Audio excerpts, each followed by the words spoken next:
Pemerintah Indonesia berencana meningkatkan impor minyak mentah dan gas dari Amerika Serikat dengan nilai mencapai 15 miliar US dollar per tahun atau setara 253,23 triliun rupiah.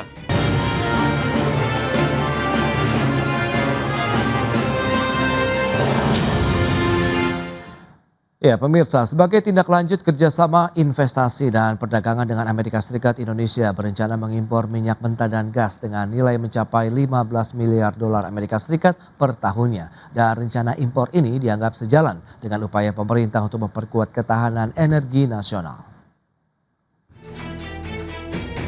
Pemerintah Indonesia berencana meningkatkan impor minyak mentah dan gas dari Amerika Serikat dengan nilai mencapai 15 miliar US dollar per tahun atau setara 253,23 triliun rupiah. Rencana impor tersebut sebagai tindak lanjut kerjasama investasi dan perdagangan pasca penandatanganan dokumen Implementation of the Agreement Toward New Golden Age US-Indonesia Alliance oleh Presiden Prabowo Subianto dan Presiden Donald Trump. Menteri Investasi dan Hilirisasi yang juga Kepala BKPM Rosan Perkasa Roslani mengungkapkan langkah ini dianggap sejalan dengan upaya pemerintah memperkuat ketahanan energi nasional di tengah dinamika geopolitik dan fluktuasi harga komoditas global. Peningkatan impor energi dari Amerika juga diharapkan memperdalam hubungan dagang bilateral kedua negara. Ada kesepakatan untuk melakukan impor gas dan crude oil nilainya 15 miliar dolar per tahunnya, dan juga adanya rencana untuk lebih meningkatkan kerjasama di bidang ekonomi, terutama di dalam hal ini di bidang investasi, dan kita juga sudah memulai pembicaraan adanya beberapa kemungkinan investasi on the pipeline yang menyangkut di beberapa bidang, baik itu di bidang oil and gas maupun di bidang-bidang lainnya. Dengan nilai transaksi yang mencapai ratusan triliun rupiah per tahun, rencana impor energi ini berpotensi menjadi salah satu komponen terbesar dalam penguatan kerjasama ekonomi Indonesia-Amerika Serikat ke depan. Tim Liputan IDR Channel. Ya, pemirsa, untuk membahas tema kita kali ini, peta baru impor migas dukung ketahanan energi nasional, kita sudah tersambung melalui Zoom bersama dengan Bapak Fabi Tumiwa, CEO Institute for Essential Services Reform, dan juga Mas Mose Rizal, praktisi industri migas. Langsung saja kita sapa ini. Halo Pak Fabi, apa kabar? Halo, kabar baik. Baik, terima kasih Pak Fabi atas waktu yang disempatkan. Kemudian Mas Mose, apa kabar? Baik Mas Pras, terima kasih sudah diundang. Baik, terima kasih juga atas waktu yang disempatkan. Sebelum membahas lebih jauh, tadi sudah disampaikan ya, terlepas kalau kita lihat memang dari beberapa dinamika yang muncul begitu ya terkait dengan kebijakan Donald Trump sendiri, ada pembatalan begitu oleh Mahkamah Agung di Amerika Serikat. Nah, lantas mungkin kita ke Fabi terlebih dahulu melihat urgensi dari perjanjian impor migas melalui tadi perjanjian Agreement of Reciprocal Trade dengan Amerika Serikat ini seperti apa jadinya nih Pak? Ya, kalau kita lihat dasar dari perjanjian yang ditandatangani kemarin kan memang dimulai dari defisit ya, neraca dagang Indonesia Amerika Serikat, lalu kemudian Presiden Trump menetapkan tarif yang tinggi, dimaksudkan untuk balance, dan dalam perjalanannya memang dibuat perjanjian untuk mengurangi defisit perdagangan dengan Amerika Serikat. Nah, di dalam menyusun perjanjian itu ternyata tidak saja urusan tarifnya, mana yang mendapatkan bea masuk, mana yang tidak, mana yang mendapatkan tarif untuk kita produk dari Indonesia dan juga dari US, tetapi perjanjian itu lebih jauh lagi, termasuk mewajibkan, apakah ini saya tidak tahu apakah menjadi bagian dari negosiasi awal, tapi kemudian mewajibkan kita untuk mengimpor produk bahan bakar begitu ya dari Amerika Serikat. Nah, memang kalau kita lihat juga ada kebutuhan dari Amerika Serikat untuk mengekspor produk-produk mereka, yaitu khususnya dalam hal ini LPG, LNG dan minyak mentah juga. Jadi kalau buat Indonesia mungkin dilihatnya ini sebagai upaya untuk mendapatkan jaminan pasokan jangka panjang, walaupun kita tahu ini perjanjiannya kalau tidak salah kan dalam waktu 5 tahun ya, dan memastikan bahwa kita mendapatkan konsesi dalam bentuk tarif yang lebih rendah bahkan nol untuk produk-produk unggulan kita. Jadi kita harus melihat ini sebagai sebuah em, bagian dari negosiasi yang sebenarnya tadinya tidak ada hubungannya dengan pengadaan energi, tapi kemudian masuk di sana, dan angka yang ada kan cukup besar, 15 billion dollars ya, dan mungkin ini dilihat sebagai upaya untuk menyeimbangkan neraca dagang itu. Oke, Pak Begitu Faldi. kira-kira. Baik. Nah, Mas Mose, dari sisi praktisi industri migas sendiri melihat bagaimana persyaratan kewajiban impor migas dari Amerika Serikat ini dalam Agreement of Reciprocal Trade yang baru saja ditandatangani oleh Presiden begitu. Iya, tadi disampaikan mengenai ada ketimpangan neraca perdagangan antara Amerika dan Indonesia. Amerika negara maju, Indonesia negara berkembang. Ya, kayak kita ngomong orang kaya sama orang ya yang lagi medium class lah istilahnya Oke. ya.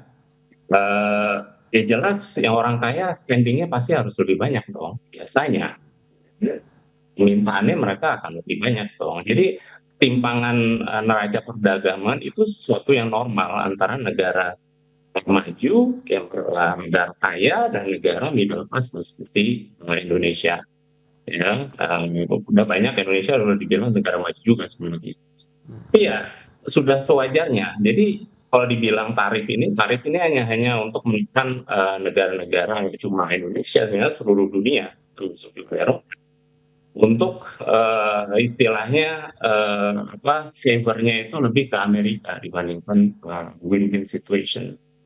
Ya, kalau kita lihat impor migas ya dari Amerika, impor minyak mentah itu di sekitar nilainya sekitar setengah billion US dollar, sekitar 400-an sampai 500 million US dollar minyak mentah. Kita juga impor LPG dari US itu sekitar 1, billion US dollar.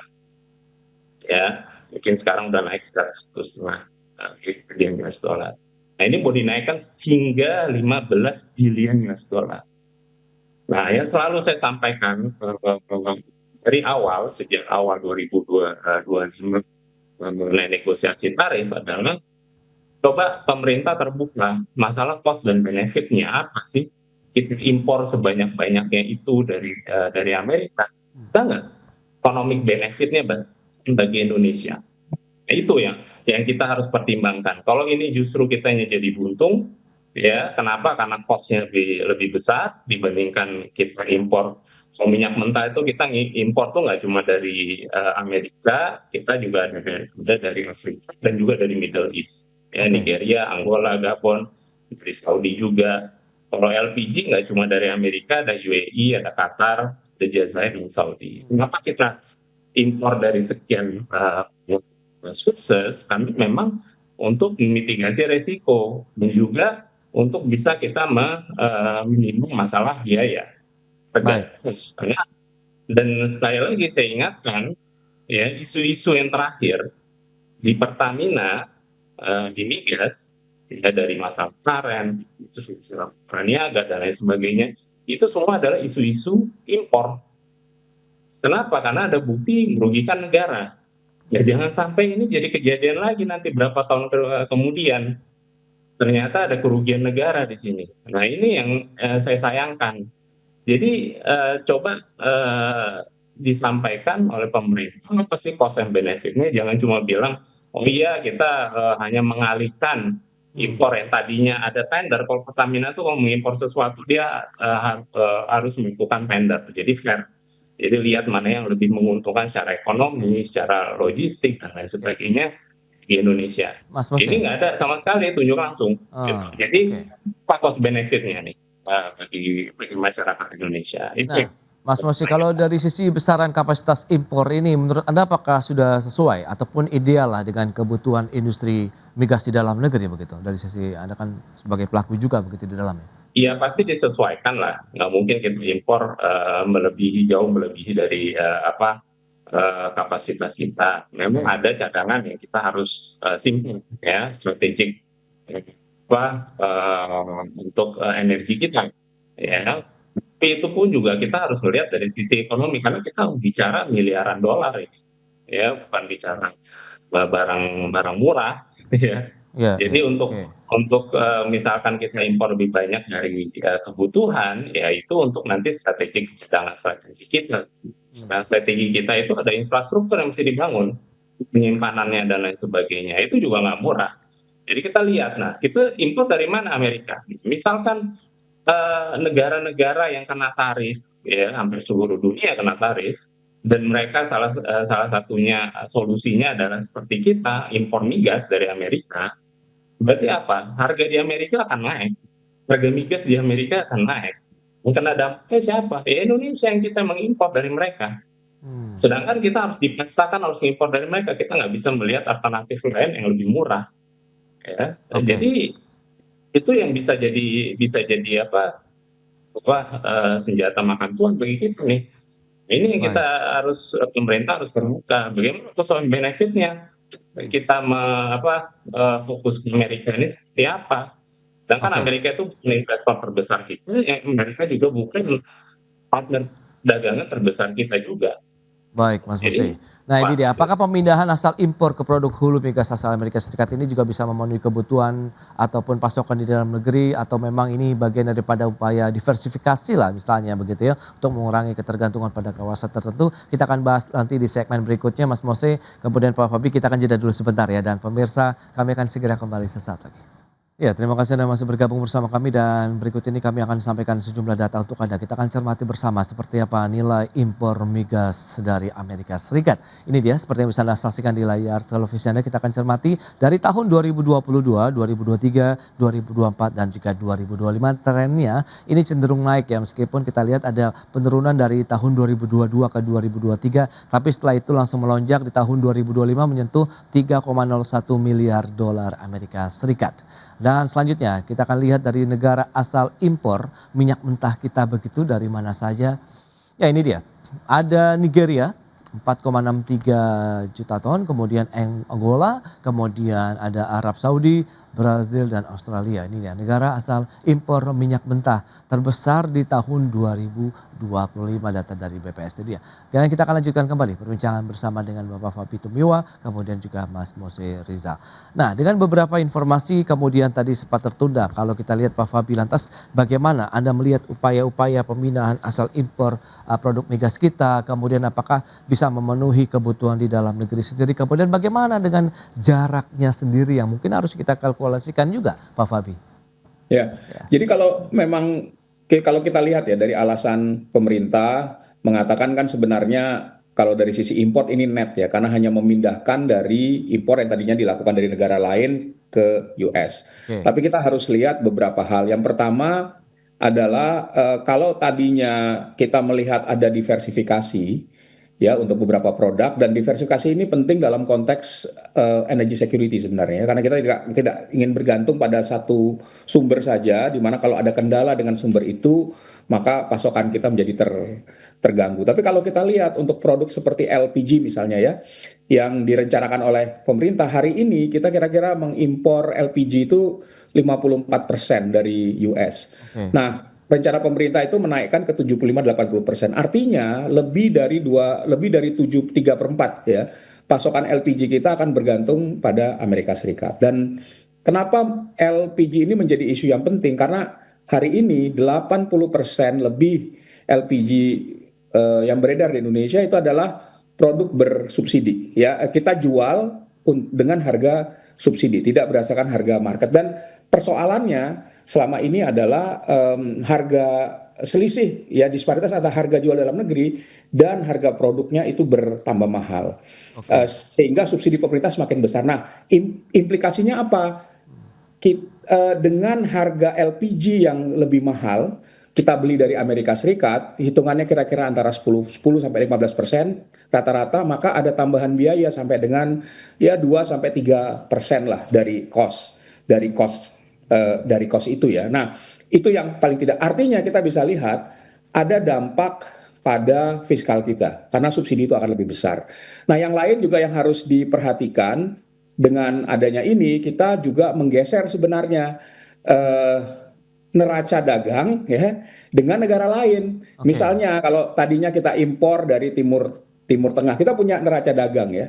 Eh, yang positif misalnya, ya. Nah, dengan kita menggeser tadi bisa saja berubah juga.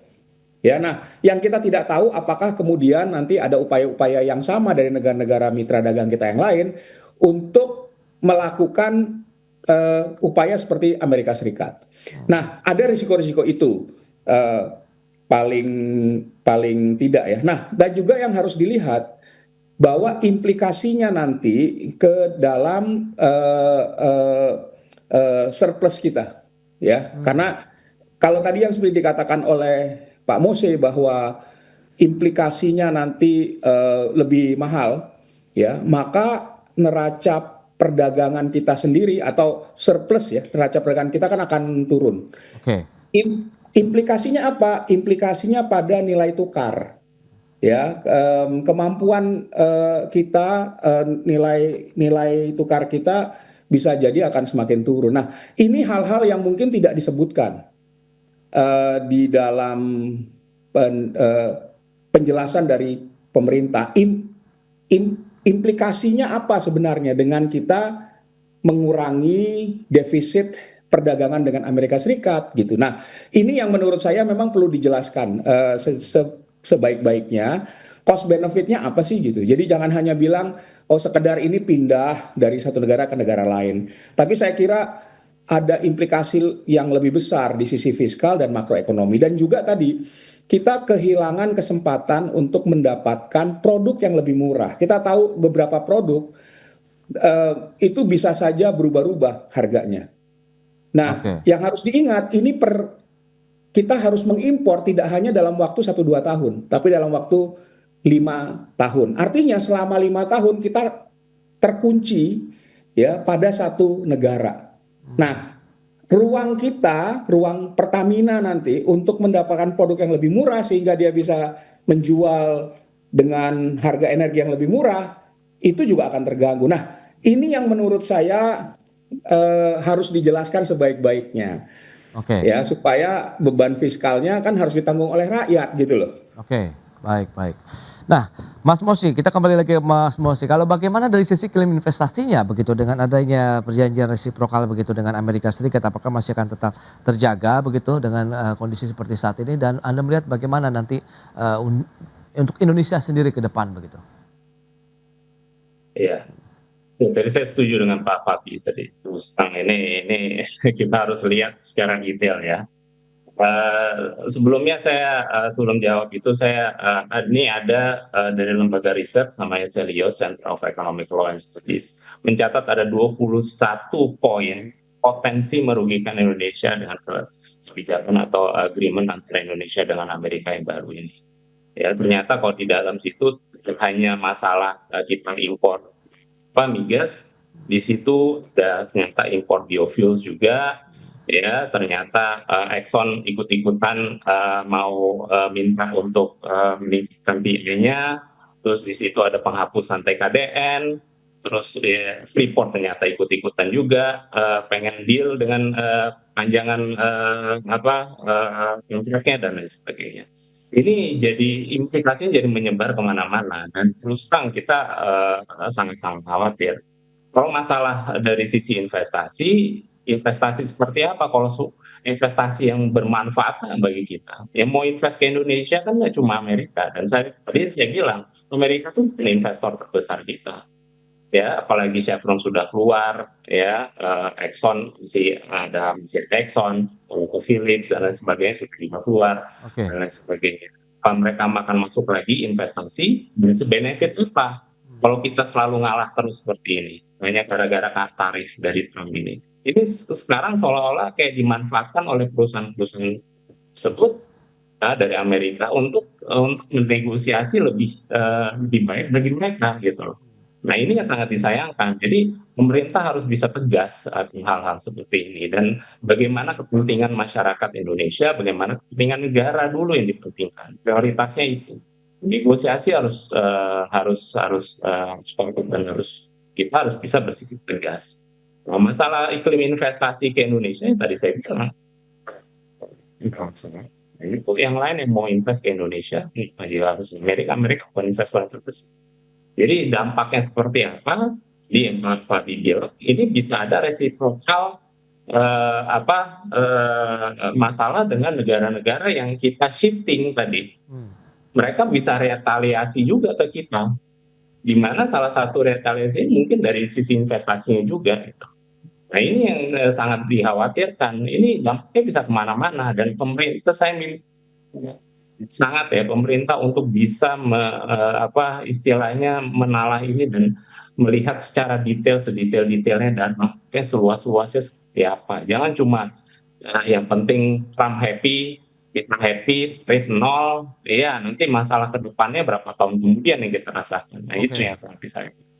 Baik, itu dia beberapa poin yang memang harus dicermati bersama dengan adanya penandatanganan tarif resiprokal antara Indonesia dan juga Amerika Serikat. Meskipun kita tahu ada permasalahan hukum juga begitu di Amerika Serikat ya, terkait dengan dari sisi Mahkamah Agung begitu yang menganulir upaya keputusan dari Donald Trump sendiri. Tapi kita akan lihat ke depannya seperti apa. Yang penting kita harus bisa mengamankan juga dari sisi ketahanan energi nasional kita begitu. Di samping mungkin kita bisa mencari apakah diversifikasi lain masih bisa didapatkan. Seperti yang Mas Mose sampaikan, kita bisa mendapatkan juga produk-produk migas dengan harga yang lebih murah lagi misalnya begitu ke depan ya. Baik Mas Mose, kemudian Pak Fabi, terima kasih banyak atas informasi, update dan juga insight yang sudah diberikan kepada pemirsa pada hari ini. Selamat melanjutkan aktivitas Anda kembali, salam sehat. Sampai berjumpa kembali. Terima kasih Pak Fabi. Terima kasih Mas Mose. Terima kasih Mas Pras. Baik pemirsa, 1 jam sudah saya menemani Anda dalam Market Review, dan perbaharui terus informasi Anda hanya di IDX Channel, your trustworthy and comprehensive investment reference. Karena urusan masa depan harus terdepan. Aku investor saham.